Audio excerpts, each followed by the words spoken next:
100%. కామారెడ్డి పట్టణంలో వరద బాధితులు స్థానిక ఎమ్మెల్యే వెంకట రమణారెడ్డిపై ఆగ్రహాన్ని వ్యక్తం చేశారు. ఎమ్మెల్యే గెలిచినప్పటి నుండి ఒక్కసారి రాలేదని వారు వాపోయారు. వరదతో ప్రజలు ఇబ్బందులు పడుతుంటే ప్రభుత్వం పట్టించుకోవడం లేదు అని ఆవేదన వ్యక్తం చేశారు. ప్రజలు ఓట్లు వేసి గెలిపిస్తే మా గురించి ఆలోచించారా అని వారు తెలియజేశారు.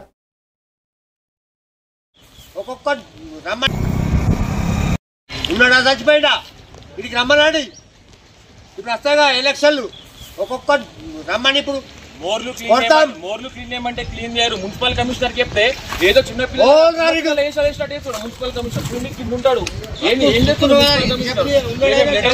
లెటర్ ప్యాడ్ల మీద కాంప్లైంట్ ఇచ్చిపోతున్నాం.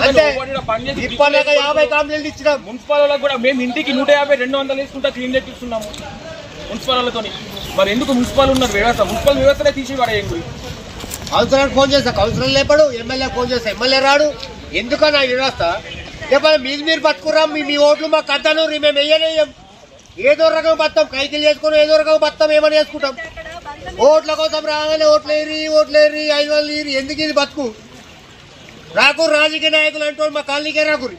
అందరం వచ్చి మాకు ఇన్ని పైసలు వేసుకోం, ఏమనే రోడ్లు ఏమైనా వేసుకుంటాం. ఒక్క రాజకీయ నాయకుడు మా కాలనీకి రాకూరి. మంచికి పైసలు వేసుకుని కైకిలు చేసుకున్నా మేము రోడ్లు బాగు చేసుకుంటాం. ఓటు కోసం వస్తే మాత్రం తంతాం. ఇది పక్క. ఓటు కోసం వస్తే మాత్రం తంతాం. మీరు మా కాలనీకే రాకూరు నాయకులు.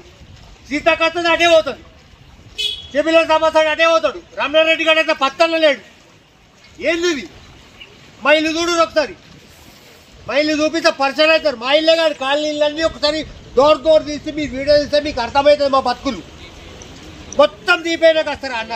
8 ఏళ్ళకి ట్యాంక్ ఎక్కితే 12 దాకా ఏ నాయకుడు రాలేదు. ఇలా ఏం తింటారు? ఇలా భార్య ప్రెగ్నెన్సీ ఈమెట్ పోవాలి. పరిస్థితి ఎట్లా? నాయకుడు రారే. మేము ఓవర్ రాకురే. మీ రోడ్లు పైన మేము మనిషికి 5, 10 ఏడాది దాకా జమ చేసుకుని మేము చేసుకుంటాం.